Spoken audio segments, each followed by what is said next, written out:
Cover lights on, cameras roll. Time to break the mold. No more silence, every story's gotta be told. Truth in the air, no filter, no disguise.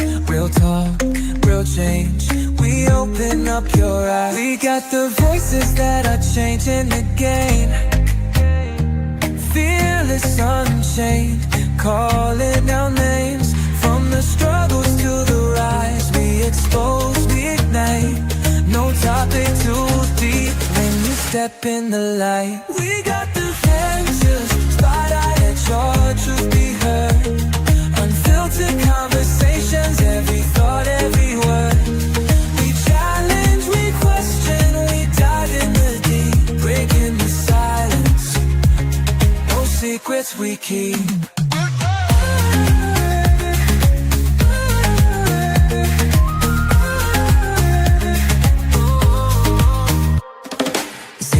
From the pain to the power, the lessons we learn.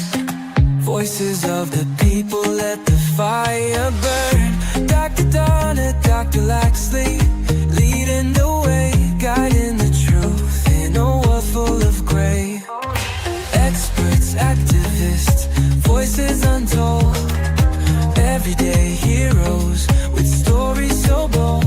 This is more than a show, it's a movement, a spark, illuminating shadows, bringing light to the dark. We got the voices that are changing, be heard.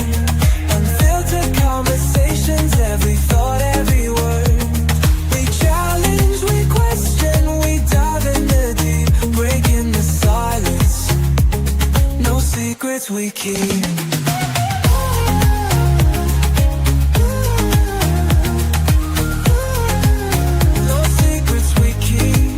Step into the spotlight, let your truth be heard. Unfiltered conversations, every thought, every word. We challenge, we question, we dive in the deep, breaking the silence. No secrets we keep. We got the voices, spotlight, let your truth be heard. Unfiltered conversations, every thought, every word. We challenge, we question, we dive in the deep, breaking the silence. No secrets we keep. And if you want the real, then tune in right now. We're breaking down walls, no backing down. One mic, one voice, one mission tonight. Step into the spotlight, let's get it right.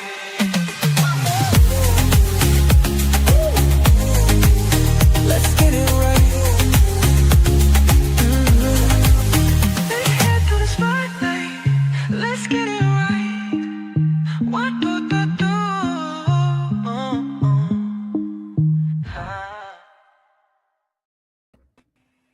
Hello, hello, hello, everyone, and welcome to another Monday evening of In the Spotlight.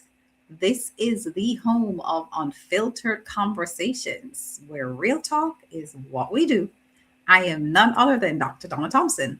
And I'm Dr. Laxley, and together we are your famous favorite moderators. That's, that's right. Famous and your favorite. All right, Dr. Donna, what is popping? What is happening? Oh my gosh, what is not happening? It is another Monday. It's a beautiful Monday evening. The weather was great. I am thankful I am here to be sharing this platform with you this evening. And I'm just looking forward to our conversation this Monday evening. How are you doing?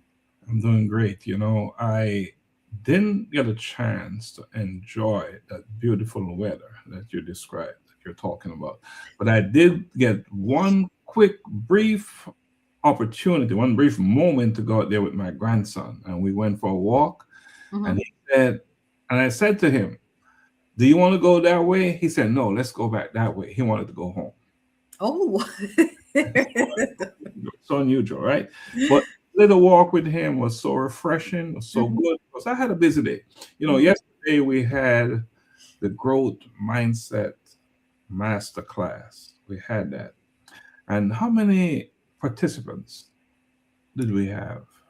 I believe we had 14, I Yes, believe.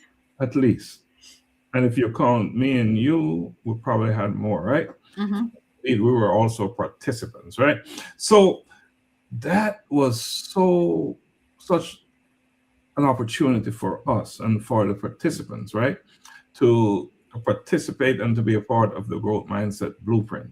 Because I tell you, Dr. Donna, each time I'm involved with this presentation, I walk away feel empowered, feeling real empowered. I learned something about me, something about growth, something about becoming that person that I tell everyone I want to be. Because I put it out there, I declared, right? Right. I'm not keeping it a secret. I'm not holding back. I know where I'm headed, and the whole world should understand and know it as well and hold me accountable. Yeah, so that's what happened. It was a great session. A little bit different than the first session, the first two sessions, but nevertheless, I think it was really a very positive session. And to your point, like every time we have one of these masterclass sessions, you walk away feeling empowered and learning a little bit more about yourself, and that there's still work to do. So even though you're having the class for everyone else, but you're growing with the people that's there as well. So if you are engaged in a growth mindset environment, in a learning environment, then you must be growing as well, Hmm. right? If you're not growing, something's off. So each time we have this master class, and I don't want to call it a workshop because it's indeed a master class, then me personally, I know I walk away feeling very different in a good way, you know, Right. because I'm learning more and more about the importance of building that blueprint. And I think that was highlighted. In fact, someone left the master class and sent you their framework for their blueprint, right? Yeah, yeah. And I think that was one of the driving forces in the class is, if you don't do anything else, and if they walk away with all the information that they were getting, I think the one thing that really drove home was everyone really needed to complete their blueprint for their life. And understand this, right? The name of the book is The Growth Mindset Blueprint. The name of the work piece is Living the Growth Mindset Blueprint. The Hmm. name of the masterclass is the Growth Mindset Blueprint Masterclass. Blueprint keeps popping up. And at the end of the day, what are you building? You are building that blueprint, that growth mindset blueprint. And we gave them the tools. Right. The tools, they have it. And it's 3 words, right? 3 words. I'm not gonna give it away tonight because that's something you gotta pay for. All right. You must pay either with your attendance, your participation, or with money. Hmm. Something to get it. There's no such thing as something, or getting something with nothing, or nothing with something, or whatever that's supposed to be, right? So anyway, it's out there. But Donna, that's what happened this weekend. And I tell you, I was a little bit tired but energized. Hmm. You know what I'm saying? Right. And I walked away from that and I did a little piece, and I'm going to post it tonight about just that. Are you really tired, or what is it that you're experiencing, right? Or are you misaligned? Mm. Mm. I'm going to post that. And I encourage anyone. I'm making it's out there on YouTube, and it's doing very well on YouTube, because a lot of times we walk around saying we're burnout, we're tired. But it's not tired we are. We're just misaligned. All right. So big stuff there. It's coming out on Facebook tonight. Catch it. Do something with it. But Dr. Donna, guess what? Tonight is different. There is no guest in the traditional sense, right? Because tonight the story is the guest. How about that? The All story is right. the mission is the guest. The movement is the guest, right? And guess what? In June 2025, we walk the soil of Kenya. Not as tourists, right? Not as observers, but as listeners, as learners, and as servants. We're servant leaders, right? Yep. I know you're writing a piece on servant leadership, and I can't wait for that to come out. So we sat with students who carried dreams larger than their circumstances. We held the hands of elders whose wisdom carried decades of sacrifice. We walked through orphanages where resilience lived quietly behind small smiles, right? And what did we discover? We discovered that purpose is not abstract. Purpose is human. Purpose has faces. Purpose has names.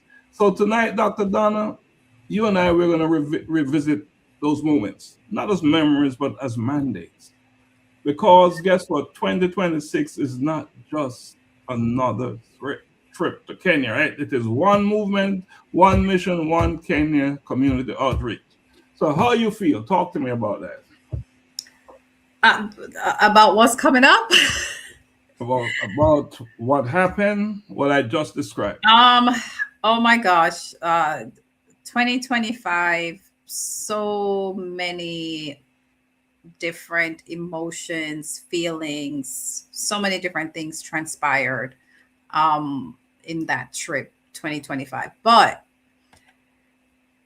from that trip, I know that I personally walked away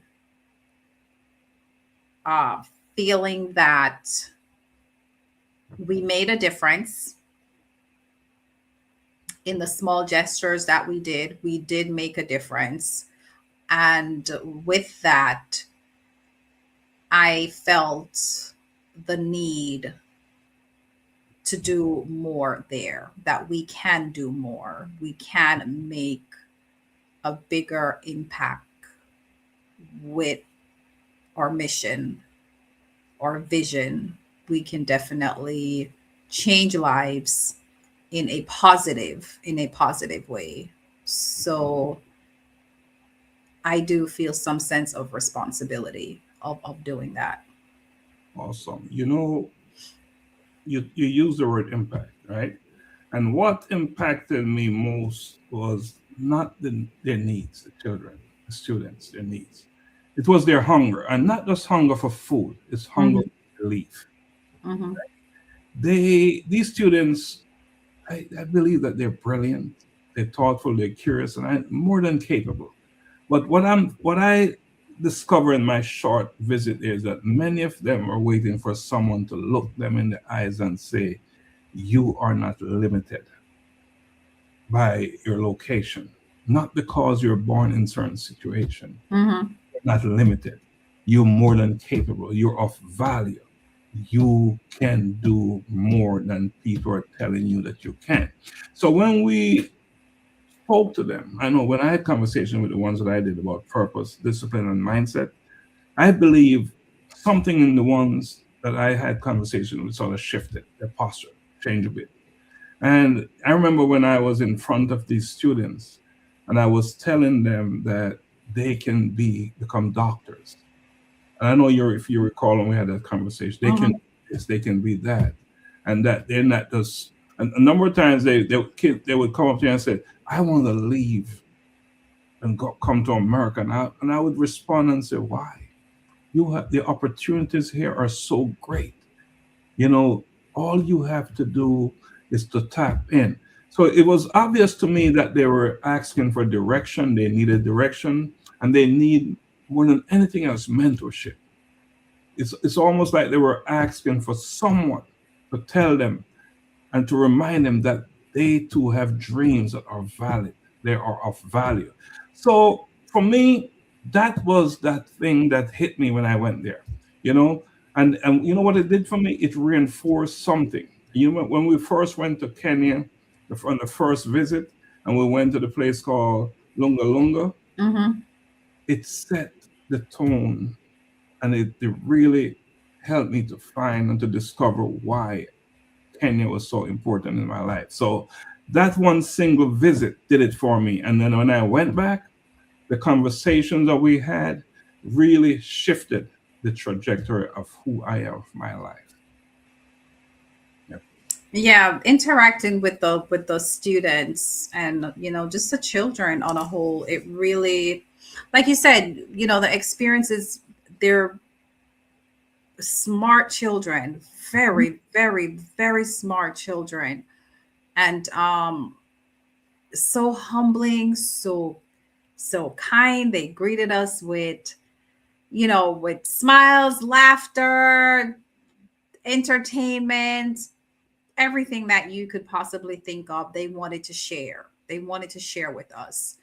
And because of that, like for myself, it just makes you want to give more and do more and pour more into them so that we can teach them and show them, just like what you said, your current circumstance does not dictate your future outcome. Yeah. And that they can do so much with what they have. And it's just, just direction. And because, and like we're saying, like for me, I do feel that sense of responsibility in trying to make sure they're directed in the best path possible for them, because they are the future. We're going to be long dead and gone at some point, but we're looking at our future, and we have to invest in our future, whether it's here, Kenya, wherever. The children are our future. And so it's important to not leave them astray.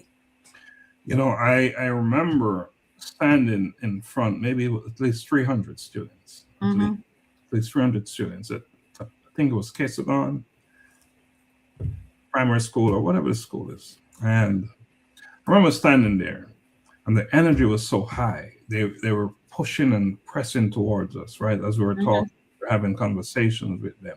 And when I looked at them, what I saw? Who I saw? I saw myself growing up in Jamaica. Right. So I saw me standing there, hoping that someone would reach out to me and whisper in my ears that I have value. I am of value. I too have a purpose, and I can become something that I aspire to become. So that's what I saw. And but then something else happened. We went to orphanages. That was a big piece of what we did. And let's talk about the power of presence and love. What did visiting these orphanages teach you about love, stability, and responsibility? It taught me that, or showed me that love is a very powerful emotion. And the individuals that we met that were in charge of the orphanages we visited, their compassion, their love, their care, their kindness was so genuine in caring for these children. And it showed me that love, regardless, it does not have to be your family member, it does not have to be your friend, but just human love. You can take that reign up and take care of someone else and show them that, and show them love and show them kindness. Because these individuals that are running these orphanages, they have the bare minimum. I don't even know how they do it, to be honest with you. They have the bare minimum, and they're taking in children who have been abandoned, who have gone through different types of abuse. And they're loving these children and taking care of them like their own, and making sure that they're in as safest possible environment. to make sure that they're okay. So it just, it showed me that regardless of all the stuff that's happening out there as humans, we are still capable of really showing love and care and compassion and being kind to each other. And that's what we ought to do. That is what we ought to do. I remember going to, well, we went to several. Mm-hmm. I went to several. But there was one in particular where we went to when our team members, some of them started to break down, started to cry. Yeah. Some said that I'm not coming back to Kenya with you. Mm-hmm. We will support you, but I cannot deal with this. I can't live through this. I can't see this type of suffering, right? So for me, visiting these orphanages, it was the most humbling thing. It was humbling in such a way that it's hard to describe. Very Right. difficult, right? Mm-hmm. And what jumped out at me? These kids, they did not look like they were sad. Mm-mm. They did, if they are leaders, they did not lead with what they lacked. They led with joy. Mm-hmm. They led with joy because where they're coming from and landing in these orphanages is much better from where they're coming from. And they recognize that. So they smile, they sang, and they welcome us. They greeted us, right? Yes. But, beneath their joy, for me, there's a truth. And often it's a quiet truth. And that stability is everything in life. Correct. Stability for them, stability for us. And then we learn that these kids and children in general, especially the ones who are underserved and who live in underserved communities, they don't just thrive on provision, but it's presence. Yes. They need to have people around them come and visit them, talk to them. And it must be done in a very consistent way. And you know why it's so important, why we must go back and visit these kids? Because they expect us to come back. Oh, yeah, they do. They most certainly do. Right? So Yes. we are reminded that sometimes the greatest gift that you can offer anyone, especially a child, is not money, but it's memory. Yes. I know you walk around with great memories, and we have bad ones as well. So the greatest gift we can offer them is great memories, right? And memory that you care, Mhm. right? That you care. The memory that they were seen. Because like I said, I remember growing up in school in Jamaica and especially in these country areas where I'm from, rural schools where you're not seen anyway, you're forgotten, right? Right. Did anyone care? You can No, it's you're so right because I was just having a conversation with my mom earlier today, and we're from the country, right, in Jamaica, and she was just expressing some of her experiences Mhm. growing up as a child, and some of it was not too far fetched from what we experienced in Kenya last year. So you're 100% correct. The presence of people coming and really showing that they care. Sometimes it's it is so much more powerful and has more impact than just sending things. Sending, not that they don't need the tangible things, They do. but the human presence to show that you're valued, we see you. That has a very profound, lasting impact on those children. And I'm going to say this, and it might offend some people, but it's okay because I don't mind offending, right? One thing we must understand when we're doing outreach, we must understand that it must be relational. It cannot be transactional. Mm-hmm. You can't visit once, then disappear. And too many are doing that. Correct. And that's why we say here that a collision with purpose, it is a movement. And if it's a movement, it requires momentum. And you can only have momentum through consistency, through discipline, and by design. That is the only way you can have momentum. So we're going to put it out there for those who are out there bickering about nonsense when they're supposed to be leading and changing and building and empowering lives. This is what you should be doing. Build relationships with those who really need it and not tear down organizations that can do that because of your ways. That's what you should be doing. So anyway, we got to move it, right? So we also visited the elderly, right? And when you talk about that, we talk about memory, identity, and generational strength. What did your conversations with the elders teach you about resilience, sacrifice, and inherited strength? Oh my goodness. It really opened up my eyes to where we're coming from. And the sacrifices the elders had to make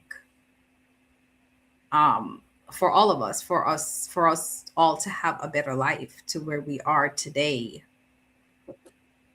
They had to make a lot of sacrifices, give up their dreams for their children. And the one thing that I learned from that experience is, as much as we have to take care of our younger generation, it is also our responsibility to take care of our elders, because they are the backbone of who we are today. Yeah. And oftentimes we see that they're forgotten.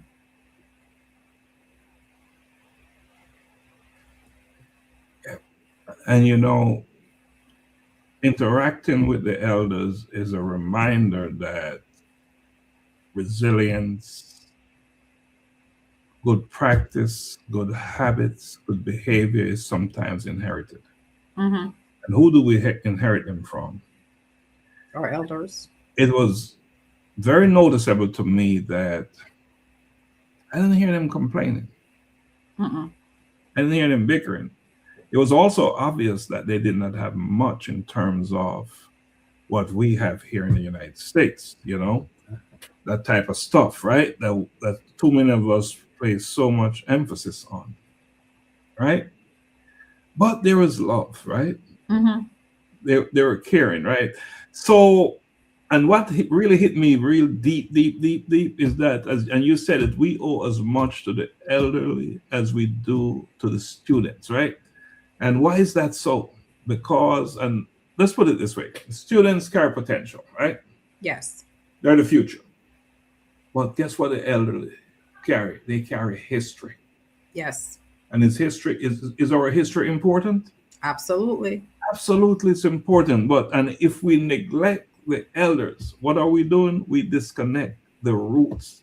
And can we build and grow without roots, without foundation? Absolutely not. Your tree's going to wither and die. There's no future, right? So what Kenya taught me, more than any place I've ever been to, and I've been to a few countries, right? Because I had I don't want to say the privilege. I served in the United States Air Force for almost 10, 12 years, and I traveled all over the place. So I've been to a few places. But what Kenya taught me more than anything else, more than anywhere I've been to, is that generational honor is not optional. It is foundational. And we talked a little bit about that yesterday in our workshop. Mm-hmm. We talked a little bit about that, about how we need to build generational honor. How we need to have conversations and meetings about growth mindset with our family members, with our friends. And to me, that's what yesterday felt like. It was a community. Right. Because we're all friends and we're building. Right? So anyway, let's move. Let me play a video, right? Because we're talking, but we did some stuff. So let's look at some of the things that we did, right? Which one should I play? Let me play this here. And because I want to show you these kids at this school, how they turned out for us. And when we go back to Kenya, this is one school that we must visit and do something because they did for us, right? They did for us. So let me play this.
So when I say hundreds of students show up just to see us, to talk to us, and not to get things from us, I want to make that distinction very clear. Mhm.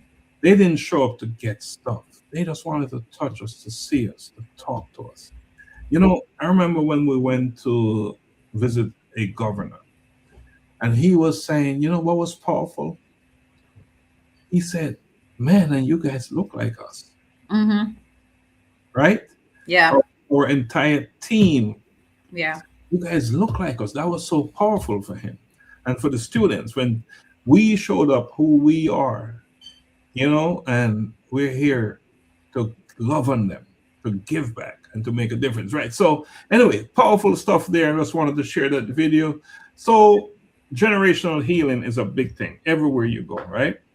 Huge stuff, right? And that's why we're into this growth mindset thing because it's all about generational healing Mhm. in the past and be present and in the future, right? So, what did Kenya teach you about the importance of generational healing and intentional connection?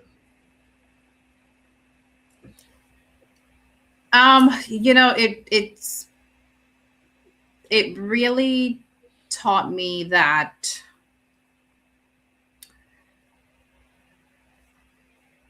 you have to heal in order to move on to the future. Mhm. However, in healing, you do have to be intentional. You do have to be intentional, but it is also important as far as generational to speak about the history, speak about the things that transpired, that took place. Because if you don't know it, potentially you can make the same mistakes or the same things can happen, right? Mhm. So it's important to, that's what it taught me at least, that it's important to sit and have these conversations with our elders so that we can gain knowledge and wisdom from our elders so that we can become better stewards in our life so that we don't make the same mistakes. We learn from those things and we know how to heal from whatever they've gone through, because if you don't know the past, you don't really know where you're going.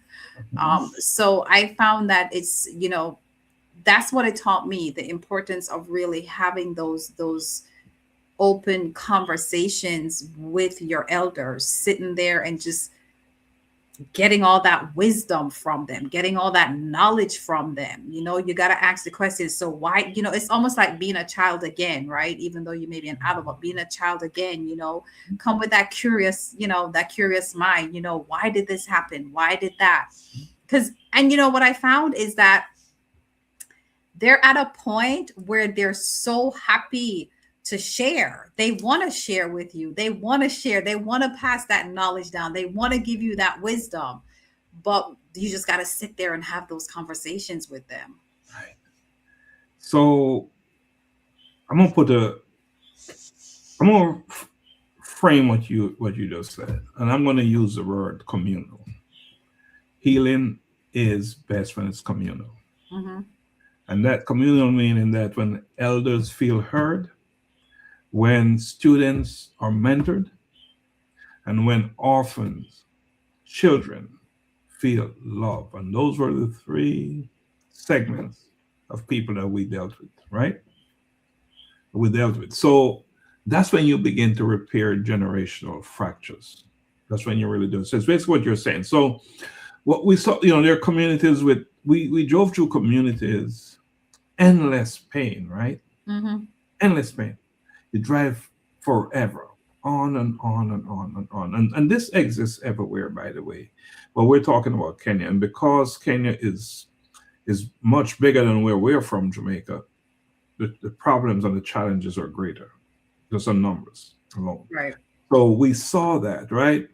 But what we also noticed that we saw teachers who are making huge sacrifices. So they're not highly paid, right? Mm-hmm. And parents and women and men as well who are really hanging in there, sticking in there. So what really hit me, Dr. Donna, is that outreach is not just about charity. And that's why in Jamaica, we decided that we're not just going to focus on charity when it comes to the children, the students. We're going to go beyond charity and we're going to build capacity. We're going to build bridges, right? And that's why I said outreach is not just about charity. It's about alignment. Mm-hmm. We talk about alignment a lot yesterday, right? And what does alignment mean? It's alignment between past wisdom. Those are the elders, people like me, the elders, and present opportunity, right? People are the ones in the middle, right? Mm-hmm. The Gen Zs, those, and then the kids, future possibility. That's what it's all about. There's got to be alignment between those three groups. The elders, you're not in that category. You're in the middle. I'm the wisdom, the past wisdom. The past. I said wisdom and the future, like my grandchildren. Mm-hmm. Yeah. That's what we need, alignment. So we need to work. And I'm not just talking about Kenya, no, I'm talking every darn place in the world. Yeah, absolutely. I'm talking about Kenya, right? So anyway, let me see if I can find another video to play. Because this was a good one, by the way. Right here. Let me see if we can play this. Honorable Leonard was scheduled, booked to be our keynote speaker. Na Mheshimiwa Lenny alifaa kuwa mzungumzaji spika mashuhuri kule Marekani.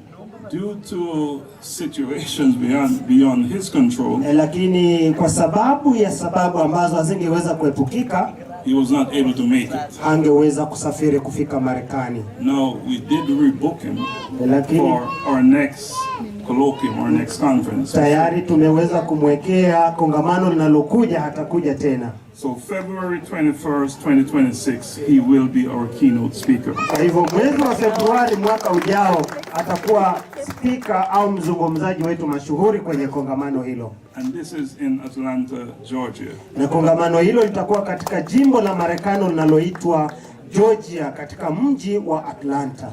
One of the things that we did at our colloquium, at our conference, is that we recognize people who are doing servant leadership work. Mojawapo ya kitu ambacho huwa tunafanya katika kongamano hilo ni kuwatambua watu ambao wanahudumia watu katika jamii. People who are making a difference in their community. Watu ambao wanafanya kunakuwa na tofauti katika jamii. So also absent at that event was my good friend Elizabeth Sitawa Kisiangani. I called her the celebrity. Vile katika kongamano hilo tulifaa kuwa na celebu wetu Elizabeth Sitawa Kisiangani. So today I am honored na leo kwa heshima to present the A Collision with Purpose Community Keystone Award. Anafurahia kuweza kupeana zawadi hii kutoka kwa Collision with Purpose for bravery, kwa ujasiri, to Sitawa Kisiangani. Kwa Sitawa Kisiangani.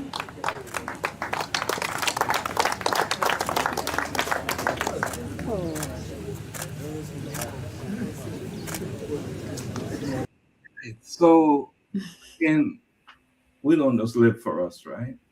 No, no, no, no. We live for others. And that was the highlight of our visit, one of the many, to Kenya in 2025, was to present to someone of the status, of the caliber, of the relationship that we have built, Elizabeth Satawa Kisiangani, and to the Honorable Leonard Soita Kasaya, right?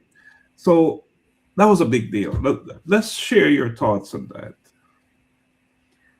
Yeah, you know, like we said, they were supposed to come here, right? But it just did not happen. But that was important because those are two individuals who they're dedicated to supporting their community and doing the work in their community and not looking for anything in return. They're just serving their community. And that was an opportunity where we got to recognize them and the work that they're doing. And, you know, I want to definitely point out, even like for Elizabeth in particular, and her situation with her fighting cancer.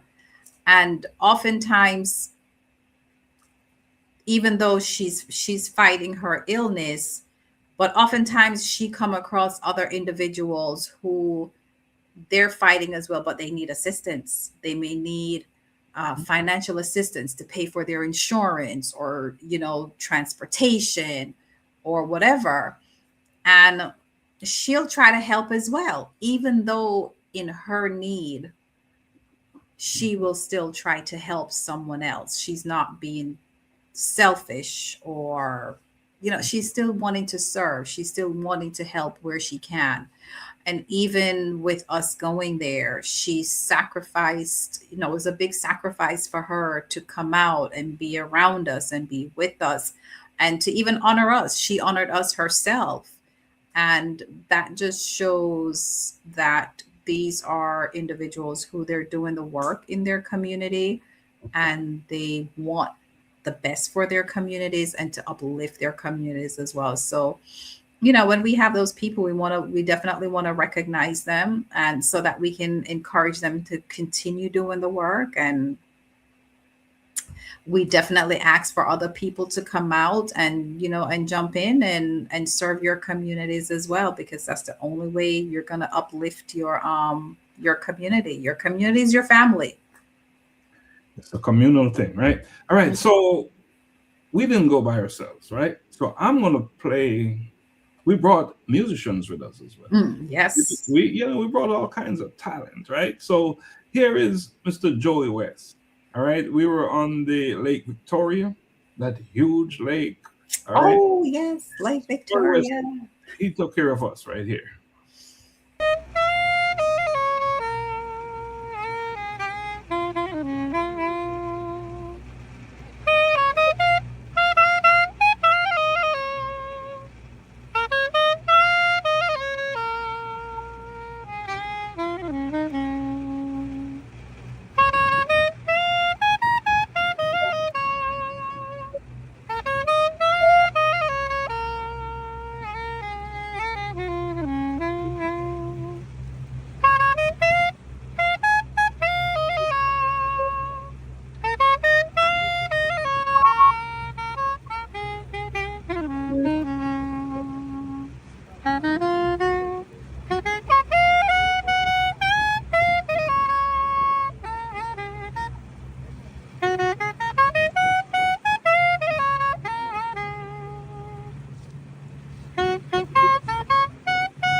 Yeah, so Joey played for students, he played for the orphans, he played for the governor, Vega County, and for many students everywhere, right? And in fact, I'm going to play a little bit of what he did. I'm not going to play all of it at the governor's office.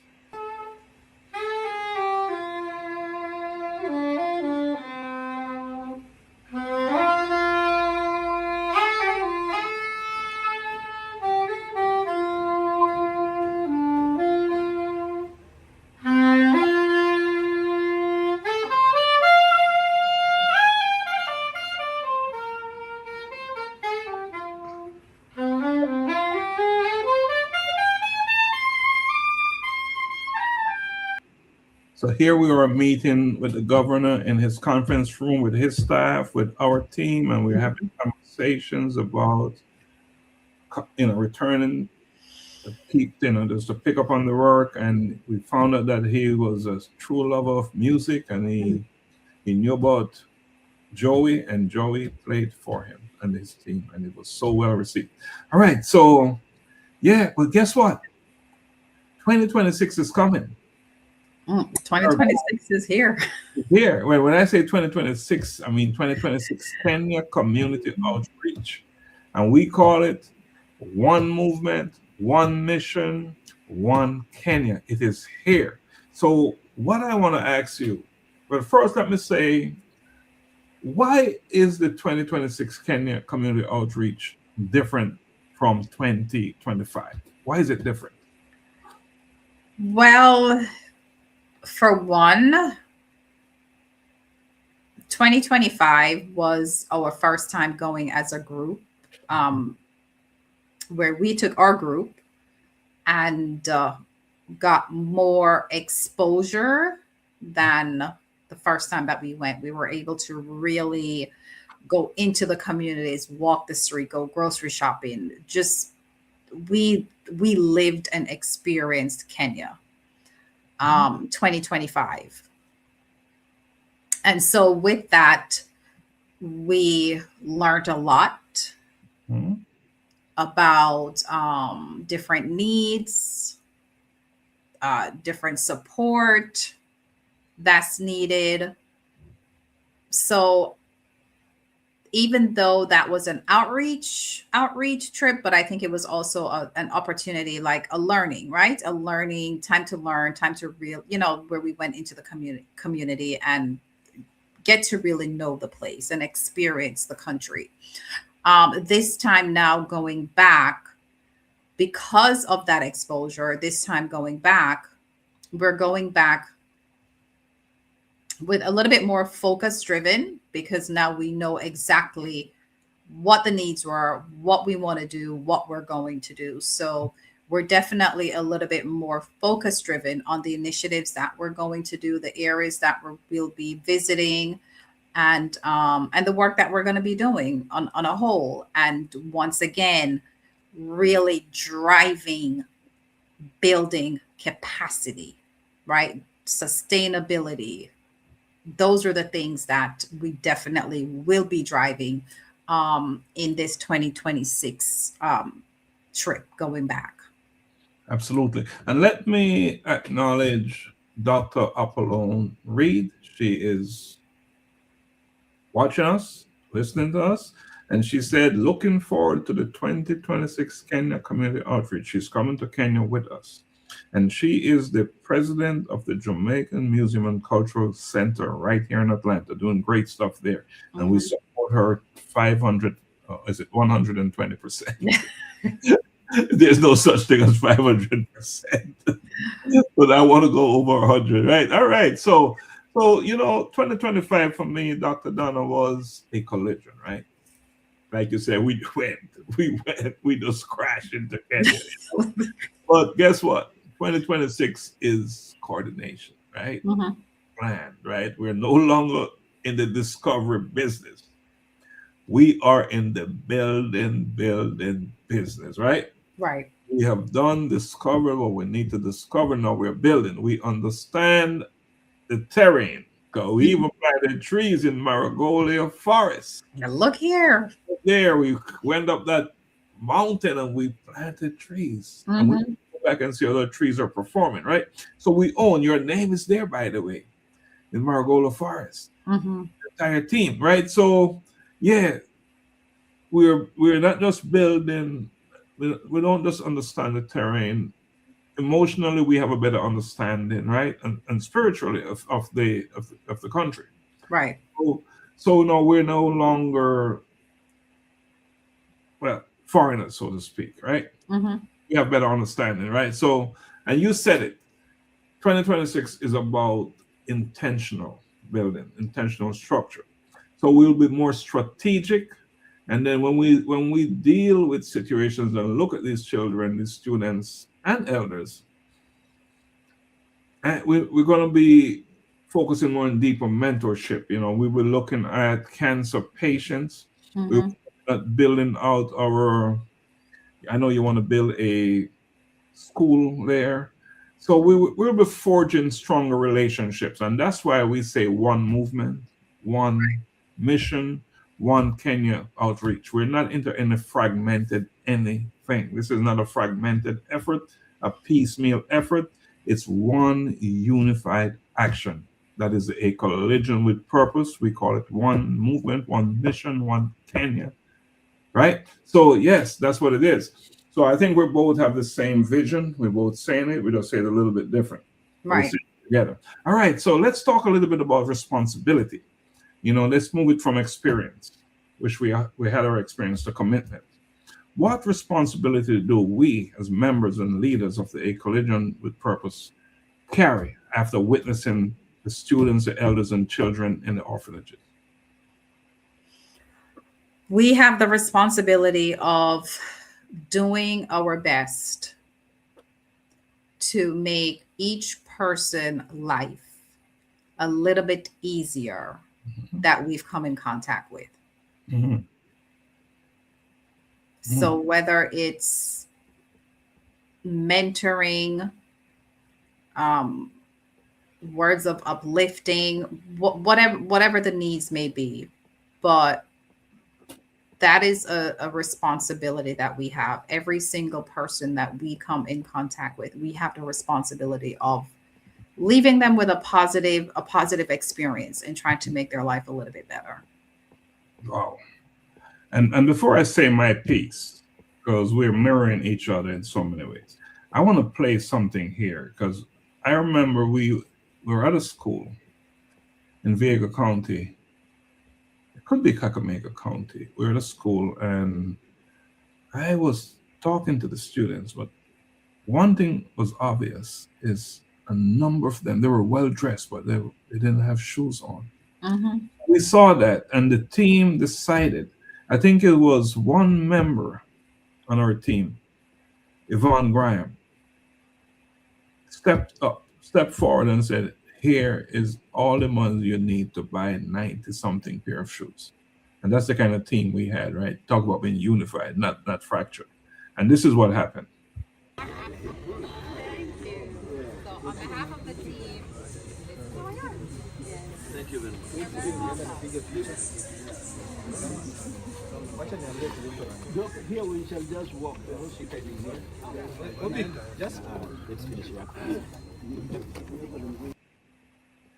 So right there, you made a presentation, I think it was 91 pairs. So those children, they were so well dressed, they had uniforms on, but they didn't have shoes on. Isn't that something? Uniforms, no shoes. And I tell you, I can't remember going to school without shoes.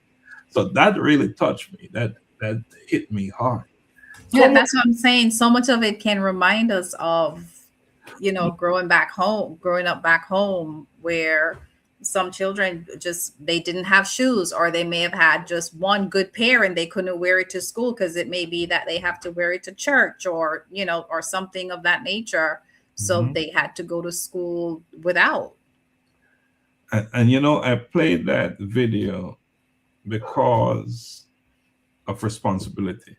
And when you're exposed to something, it creates responsibility. And because we are exposed to those kids not wearing shoes, and we did a count, and it was all of those kids in that school that was present that day that didn't have shoes. We made sure they had shoes. And so that's what we're talking about, that exposure creates responsibility. And again, once you're exposed to these kids and you see their brilliance, you cannot pretend that you don't have some responsibility. You got to do something about it, right? Right. So, and also, not just the students, people pray deep and hard in Kenya. And once you've heard those prayers, you cannot ignore who they are and their legacy either.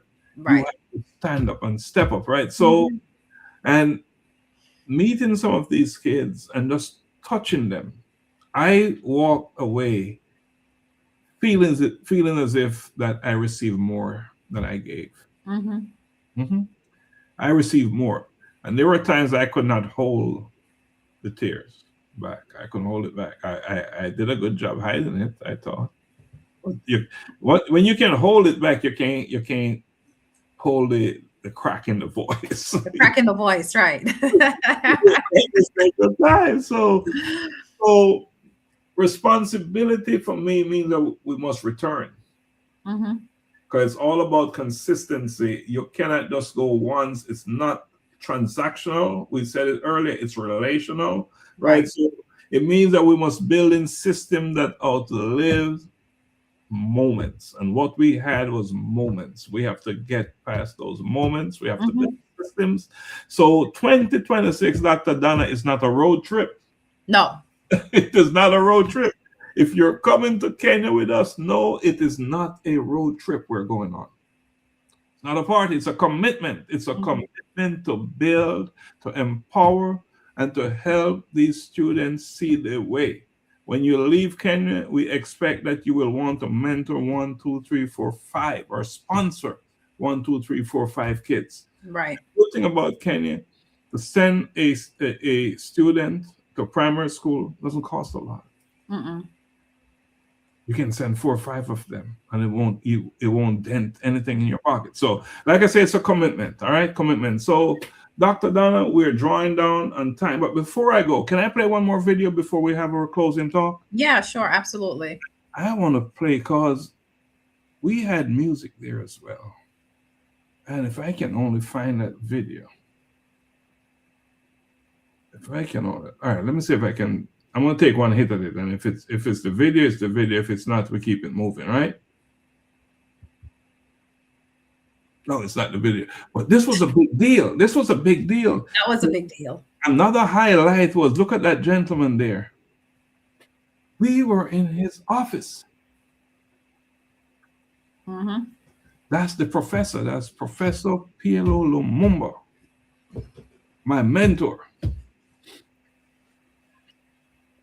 Right? We reached out to him while we're in Kenya, told him that we're in from Atlanta, Georgia, and elsewhere in the United States, and we would like to have a meeting with him. Before we went, I told the Honorable Leonard Sohita Kasawa that if I do one thing in Kenya, I would want to meet this man. Right? Remember I said that? If I do anything else, if I meet him, I'll feel as if I did what I was supposed to do. So anyway, he reached out to him. He said, come on by, come to the office. We loaded the bus, all of us, lots of us, and we went to his office. We had to wait because he's a busy man, right? The world is waiting for him. You know, everybody needs to talk to him. So we loaded the bus, got into the parking lot. We called up. He said, come on up. You, me, and Lenny went upstairs. We sat for almost an hour. Not because he wanted us to sit. Because when he finally became free, he said to us, they had me. They had me in the meeting. They kept me. I couldn't get up. And when we walked into his office, the first thing he did was got up out of his chair and gave me his chair to sit in. You remember? Mm-hmm. He said, sit here in this chair, in his chair. Right? And then the next thing he did, he went out and he got tea and something to eat for the 3 of us, me, you, and Lenny. He said, and then we said to him, it's not just us, Professor. We have a team, a number of people downstairs. And what did he do? He called to his staff and he said, prepare the conference room. Mm-hmm. Is that what he did? He said, prepare the conference room. So we made our presentation to him. We gave him a book or 2, and we gave him our hoodie and a shirt. Well, I think we just gave him a shirt. And he was so appreciative of that. And there we are again, group shot with him. This man is not an ordinary man. One of the kindest person that you can ever meet in life. For someone who's so powerful, you know. So yeah, so what's your experience? What was your experience like meeting this great man? Oh my gosh. Well, you know, of course, you know, when I could not believe it, right? So I started to sweat. I was so hot. I was like, oh my gosh, this is not happening. This is This is unreal. Um, Right. but just meeting him was an honor to meet him, and also so humbling because he's such a humble person. He's such a humble person, Mhm. so welcoming, so inviting, and like I could spend hours just being in his presence, just listening to him. Because he just wants to see the best things happen for his people. And I think what really stood out for me, not just meeting him that day, is that he extended an invite and had us in his home. We're strangers. He don't know us from a different land. And he Don't fed know us. us from nowhere. Well, he fed us nice. The I food- mean, they laid out, spread for us in his home, all of us. And there was no limitations like you have to sit in the courtyard, or we were in his house. And that to me really stood out because it showed the humility that he carries. It really shows the humility that he carries. And I am hoping that when we go back this year, we will have the experience of spending even more time with him, to be honest with you. You remember he had to travel out of the country, and that is why Exactly. he could not travel with us. Mhm. But we went to visit his mother as well. And we He got wanted to us meet his mom. Wow. Yeah, but you know what? I am gonna reach out to him tomorrow, but I'm gonna let him know we're coming to Kenya, and we will do some kind of work with him. Yeah. And we will commit to doing something. Because we went to his the place, his foundation, where they have this organization, and we did give some nice gifts to Right. that school. And so we're gonna go, and that's a must visit. That's a must visit, to go back and see him, because this man is the man. He's someone you want to know. We learned so much from him in such a short. And he didn't just got us in there and got us out. No, he Probably spent spent about time. 4 hours with him. Yeah. But 4 hours with PLO. So the professor is someone special, someone that we will honor because he honored us and he's honoring our people all across the world. Across the world, right? So great man indeed. All right, so I know I was supposed to do something before I went on to I was looking for something with music that they played for us, but I don't think I can find it. Anyway, so we're running out of time, Dr. Donna. And let me do the closing piece and then you can do your thing, right? So tonight, I just want to say that we did not tell stories of emotion. We told stories for alignment. We interacted when we went to Kenya in 2025. We interacted with students, and they reminded us that beliefs can be ignited and was ignited, right? We walked away after having this in the presence of these students. We walk away, we ourselves learned and walk away knowing that we can do some good in this world. Not that we did some good, we can do more good. We saw how the little that we did made such a huge difference in their lives. And that to me was proof of concept that we can do more. We went over there and what we call a collision, but now we're going in a coordinated way, a better way. So we learned that. I learned that. And Kenya reminded us that purpose is not a seasonal thing. It is generational. Right? And so the orphanages that we visited, they reminded us that presence is powerful, that you must visit these places. Even if you don't have anything to bring yourself. a huge difference. And we talk about inheritance, right? You don't just inherit things from tangible things. In a resilience can be inherited from the elders. All right. And by the way, I'm one of those elders. So anyway, so as we move toward 2026, we said it, we're moving intentionally. We are moving as one movement, as one mission, and as one Kenya outreach. So if you're coming to Kenya with us, know you're coming with the Collision with Purpose team. One movement, no fracture. It's one. And not because one movement, one mission, and one Kenya community outreach might sound something powerful. We're doing that because it is necessary. We know when we're united, when we go as one, we are more powerful. And when we're more powerful, we have more results. Mm-hmm. So if you're watching tonight and you feel inspired, if you feel stirred, if you're motivated, do not ignore what we're saying. Understand that movements are built by those who respond. So you must respond, not to us, but respond to a need out there. Respond to a student, to an elder, to someone who is in need of some support, some love. And with that, let me pass it back to you, Dr. Donna. Thank you, Dr. Stephenson. So, yes, Kenya 2026 is definitely on the horizon. And, we ask for your support. If you're listening to us out there this evening, we ask for your support to just connect with us. And we let you know how you definitely can help to be a part of the movement at A Collision with Purpose here. We do thank you for joining us this Monday evening.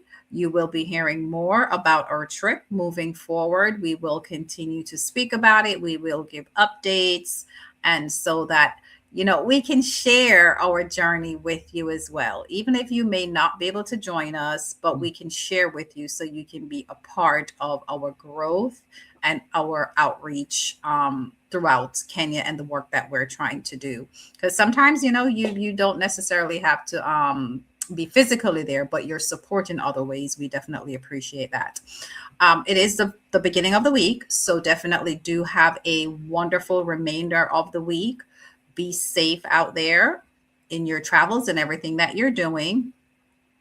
And we're going to charge you here at A Collision with Purpose to go out there and do an act of kindness for a particular individual.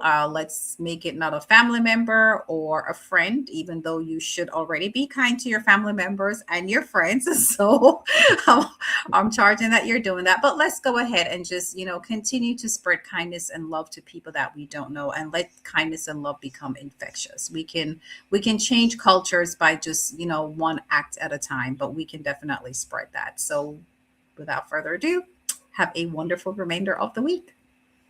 So before we go, I'm going to play Joey West again, Many Rivers to Cross, that powerful song by the great Jimmy Cliff. All right. God bless his soul. All right.